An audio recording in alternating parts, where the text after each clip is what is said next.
ओम नमः शिवाय। नमस्कार प्रिय भक्तगणों, स्वागत है देव इंस्पायर्ड यूट्यूब चैनल में। आज का प्रसंग है, माता पार्वती ने पूछा महादेव जी से एक ऐसा प्रश्न जिसको लेकर संसार के सभी प्राणी असमंजस में रहते हैं। अर्थात सभी के मन में इस प्रश्न का उत्तर जानने की इच्छा रहती है, और जो भी व्यक्ति आज इस प्रश्न का उत्तर सुनकर अपने जीवन में उतार लेता है, उसके जीवन में अपार सुख समृद्धि आती है। तो चलिए शुरू करते हैं आज का प्रसंग। एक बार माता पार्वती और भगवान शिव कैलाश पर बैठे हुए वार्तालाप कर रहे थे। माता पार्वती ने शिव जी से कहा, हे स्वामी, मेरे मन में एक सवाल उठ रहा है जो मुझे बहुत ही व्याकुल कर रहा है। आप मेरे इस सवाल का जवाब दीजिए। महादेव जी ने कहा, हे प्रिय पार्वती, आप तो इस संपूर्ण सृष्टि की जननी हो, और ऐसा कौन सा प्रश्न है जो आपको ही व्याकुल कर रहा है। माता पार्वती ने कहा, हे स्वामी, इस पृथ्वी लोक पर रहने वाले सभी मनुष्य सोचते हैं कि भगवान हमारे लिए जो कुछ भी करते हैं वह हर बार सही नहीं होता। भगवान जो भी फैसला हमारी जिंदगी के लिए लेता है वह हमारी सोच के अनुसार सही नहीं होता। ऐसे में सभी लोग यह सोचते हैं कि अगर भगवान की जगह पर मैं होता तो सभी के जीवन में अपार खुशियां भर देता और सभी को अपार धन संपत्ति देता और इस संसार में कभी किसी को दुखी नहीं होने देता। आगे मत पार्वती कहती है, हे स्वामी, पृथ्वी लोक पर अलग अलग धर्म के लोग रहते हैं और उसके अनुसार अपने अपने भगवान पर पूर्ण विश्वास रखते हैं। उन्हें लगता है कि वही उनकी जिंदगी को चलता है और वही उनके सुख दुख का हिसाब भी रखता है। लेकिन जब उनकी जिंदगी में कोई संकट आता है, कोई मुसीबतें आती है, तो वो ऊपर वाले की करनी पर शक करने लगते हैं। वह सोचते हैं कि हम भगवान की जगह होते तो सब कुछ ठीक कर देते, दुनिया में किसी को भी दुखी नहीं होने देते, अर्थात लोगों की जिंदगी बदल देते।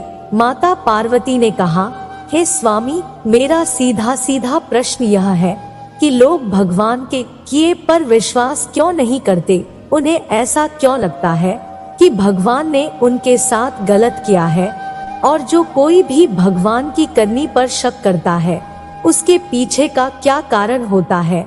महादेव जी ने कहा, हे देवी, आपने बहुत ही अच्छा प्रश्न किया है। मैं आपके इस प्रश्न का उत्तर आपको एक कहानी के माध्यम से विस्तार से दूंगा ताकि आप पूरी तरह सुनकर संतुष्ट हो सको। शिव जी ने कहा, हे देवी, आप इस कहानी को पूरे एकाग्रचित मन से सुनिएगा। बहुत समय पहले की बात है। सुरेश नाम का व्यक्ति एक छोटे से गांव में रहता था। वह गांव में ही रहकर छोटा मोटा काम करके अपना जीवन यापन करता था। सुरेश महादेव जी का सच्चा भक्त था। वो भगवान पर बहुत विश्वास करता था। गांव में जब भी किसी के साथ अच्छा होता तो वह मंदिर जाकर महादेव जी को धन्यवाद कहता, लेकिन गांव में जब भी किसी के साथ बुरा होता तो वह महादेव जी से जाकर सवाल करता और कहता, हे महादेव, आपने उनके साथ अच्छा नहीं किया। अगर आपकी जगह पर मैं होता तो सब कुछ ठीक कर देता। सुरेश के सवाल करने की आदत से तंग आकर महादेव जी उसके सामने प्रकट हो गए। उन्हें देखकर सुरेश आश्चर्यचकित रह गया और उनके चरणों में गिर पड़ा। महादेव जी ने उसे आशीर्वाद देकर खड़ा किया और कहा, सुरेश, तुम इस गांव में किसी के भी साथ गलत होने पर मेरे सामने आकर मुझसे सवाल करते हो और ये सोचते हो कि अगर तुम मेरी जगह होता तो सब कुछ ठीक कर देता।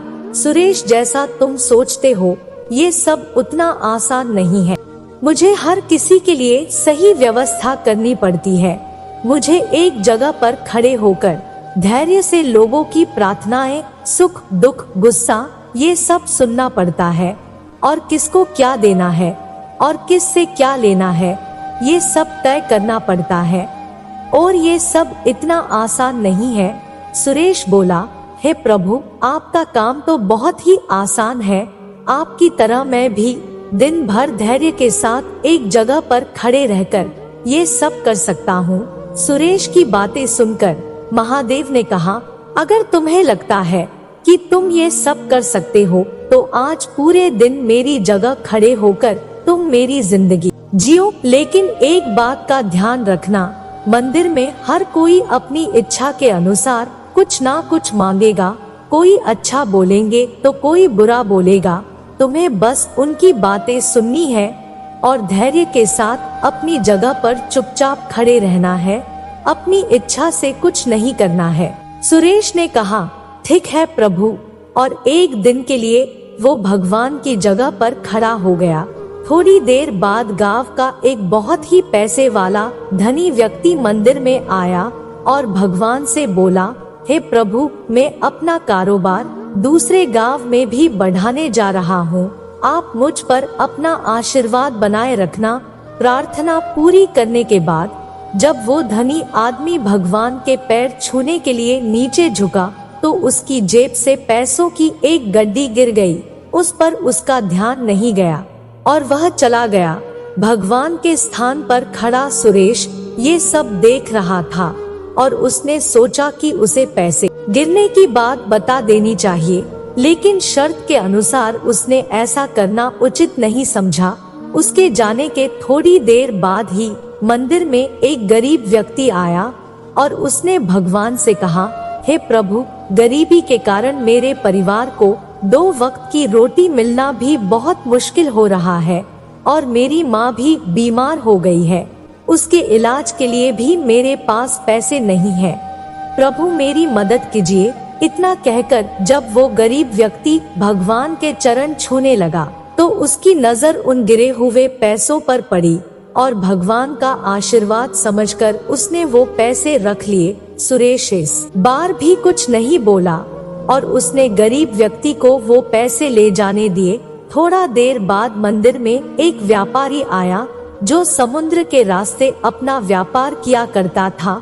भगवान के पास आकर वो बोला, हे प्रभु, व्यापार की वजह से मैं 1 महीने के लिए समुद्र की यात्रा पर जा रहा हूँ।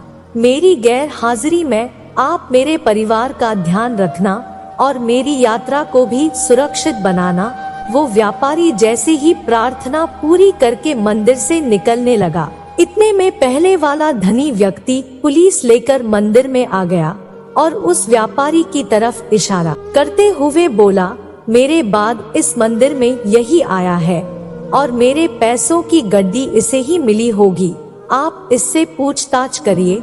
उस व्यापारी ने पुलिस को काफी समझाया कि वो पैसों की गड्डी उसके पास नहीं है, लेकिन पुलिस ने उसकी एक ना सुनी और उसे पकड़कर ले जाने लगे। शिवजी बने सुरेश से ये सब देखा नहीं गया क्योंकि उसकी आंखों के सामने अन्याय हो रहा था और वो सोचने लगा कि अगर अब मैं कुछ नहीं बोला तो एक बेकसूर व्यक्ति को सजा मिलेगी और जो कसूरवार है वो आराम की जिंदगी जिएगा। ऐसा सोचकर सुरेश बोल पड़ा और उसने सारी बात पुलिस को बता दी। पुलिस उस गरीब व्यक्ति के पास गई और उससे पैसे लाकर उस धनी सेठ को दे दिए। व्यापारी को छोड़ दिया और वो समुद्र की यात्रा में निकल गया। सुरेश इस बात से बड़ा खुश हुआ कि उसने गलत होने से रोक लिया और जो सही था वही किया।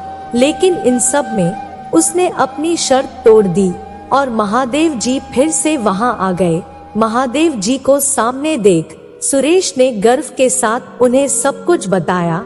सुरेश की बात सुनकर भगवान बोले, आज तुमने अपनी चुप्पी तोड़कर मेरी सारी योजना को बर्बाद कर दिया।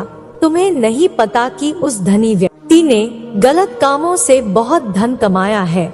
यदि उसमें से थोड़ा धन उस गरीब की मदद में लग जाता तो उस धनी व्यक्ति के पाप कम होते, और वहीं तुमने उस व्यापारी को समुद्र की यात्रा पर भेज दिया, जबकि कल समुद्र में तूफान आने वाला है जिसमें उस व्यापारी का जहाज डूब जाएगा और वो जीवित नहीं लौट पाएगा। अगर पुलिस उसे ले जाती तो वो समुद्र यात्रा में नहीं जा पाता और उसकी जान बच जाती। वहीं दूसरी तरफ वो गरीब व्यक्ति उन पैसों से अपनी माँ का इलाज करा लेता। लेकिन अब वो जेल में बंद है, जिसकी वजह से उसकी माँ का इलाज नहीं हो पाएगा और वो भी दुनिया से चल बसेगी। उसका परिवार अब और भी बदतर जिंदगी जीने पर मजबूर हो जाएगा। तुमने सब कुछ ठीक करने के चक्कर में सब कुछ बिगाड़ दिया। ये सब सुनकर सुरेश को एहसास हो गया कि जो भी ऊपर वाला करता है उसमें किसी ना किसी का भला ही होता है और दूसरों के लिए एक सीख होती है। भगवान हर किसी के जीवन के बारे में सोचकर ही अपनी योजना बनाते हैं और उनके जीवन को चलाते हैं। भगवान की जगह लेना किसी इंसान के लिए आसान नहीं है। सुरेश मन ही मन बहुत दुखी हुआ और शिव जी से माफी मांगकर वहां से चला गया। महादेव देव जी ने माता पार्वती से कहा, हे देवी, आपको आपके प्रश्नों का उत्तर मिल गया होगा। यदि हाँ, तो मुझे ये बताओ कि इस कहानी से इस संसार के लोगों को क्या सीखने को मिलेगा। माता पार्वती ने कहा, यह कहानी सिखाती है कि कभी ऊपर वाले के किए पर शक नहीं करना चाहिए। वो जो भी करता है उसके पीछे कुछ ना कुछ वजह जरूर होती है। जब भी हमारे साथ कुछ बुरा होता है तो हम ऊपर वाले को शक की निगाहों से देखते हैं और सोचते हैं कि मेरे साथ गलत हो रहा है, लेकिन कई बार हमें भविष्य में उस चीज से फायदा भी हो जाता है। ऐसा भी नहीं है कि हर बुरी चीज से हमें नुकसान ही हो। कई बार कुछ चीजें हमारे सबक की तरह होती है और जिनके होने से हमारी जिंदगी बदल जाती है।